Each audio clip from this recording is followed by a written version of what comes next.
కళాభారతి అసలు పేరు మినీ రవీంద్ర భారతి.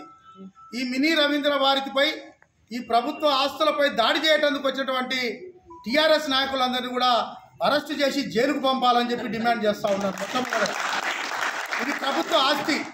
కేసీఆర్ అయ్యా ఆస్తులమ్మి ఈ భవనాన్ని కట్టలే. భాస్కర్ రావు అయ్యా ఆస్తులమ్మి ఈ భవనాన్ని కట్టలే. పేద ప్రజలు కట్టిన పన్నులతోటి ఈ భవనాన్ని కట్టారు, ప్రారంభించారు. మీకు ఒకటే ఉదాహరణ, ఇలా మేము కేసీఆర్ని అవమానపరిచినామంటారు, మేము కేసీఆర్ని గౌరవపరిచిన ఆ పేరు తీసేసి అనేది మీరు గుర్తుపెట్టుకోవాలి. ఈ పక్కనే ఉన్నది గిరిజన భవన్, చచ్చిపోయిన రాజ్యానాయక్ గారి పేరు పెట్టాం. కేసీఆర్ గారు చచ్చిపోయిరా?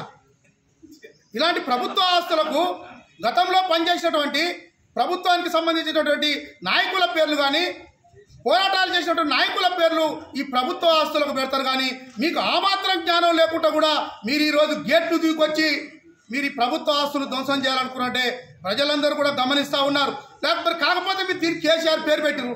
మనం మిగతా భవన్లో కూడా ఒకటి కేటీఆర్, ఒకటి హరీష్ రావు, కవితక్క పేర్లు పెట్టకపోయారు. మరి వాటికి ఎందుకు అంబేద్కర్ భవను, పూలే భవను, మన రాజ్యానాయక్ గారి పేరు, సంత్ సేవాలాల్ గారి పేరు ఎందుకు పెట్టారు? ఆ మాత్రం కూడా ఆలోచన లేకుండా మీరు ఈరోజు నిన్న చేసినటువంటి ఈ పనిని మేము కాంగ్రెస్ పార్టీ పక్షాన తీవ్రంగా ఖండిస్తూ ఉన్నాం. మీరు ప్రజలలో మంచి పొందండి, ఇట్లాంటి చిల్లర పనులు చేసి ఈ విధంగా చేయటం ఇది భావ్యం కాదు. ఇకపోతే ఒక ఆయన ఉన్నాడు, నామినేటెడ్ పోస్ట్ ఆయన టోకెన్లు అమ్ముకున్నాడు కూడా ఇవాళ మా ఎమ్మెల్యే గారి గురించి మాట్లాడుతుండు.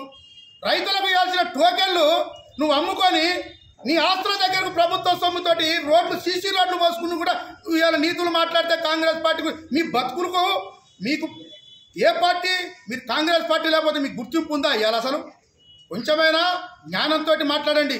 విమర్శ చేయండి, తప్పులేదు. ప్రభుత్వం తప్పు చేసినా, ఇక్కడున్న నాయకులు తప్పు చేసినా విమర్శించండి. కానీ ఇలాంటి చిల్లర మాటలు, చిల్లర పనులు చేస్తే మాత్రం మీరు ఇంకా శాశ్వతంగా మీరు ఇంకా ప్రతిపక్షంలోనే ఉంటారు. కాబట్టి ఖబర్దార్ మేము చెప్తున్నాం. మిర్యాల కూడా ప్రశాంతంగా ఉన్నది. మిర్యాల కూడా అభివృద్ధి పనులన్నీ కూడా చకచకా సాగుతూ ఉన్నాయి. నేను ఫౌండేషన్లు వేసినా, నేను డబ్బులు తెచ్చిచ్చినా, నేను శంకుస్థాపనలు చేసిన చక్కదనం కాదయా. ఇల్లకంగానే పండగ కాదు. నువ్వు అభివృద్ధి అంటే కట్టి చేసి చూపించినప్పుడే అభివృద్ధి అనేది మీరు గ్రహించాలి. కాబట్టి మీరు మళ్ళొక్కసారి కాక ఇట్లాంటి పనులని చిల్లర మాటలు బంద్ చేసుకోకపోతే మా కాంగ్రెస్ పార్టీ నుంచి కూడా మేము కూడా మీకంటే ఎక్కువ ఇలాంటి కార్యక్రమాలు చేస్తాం. కాబట్టి మాకు ప్రజలపై నమ్మకం ఉన్నది.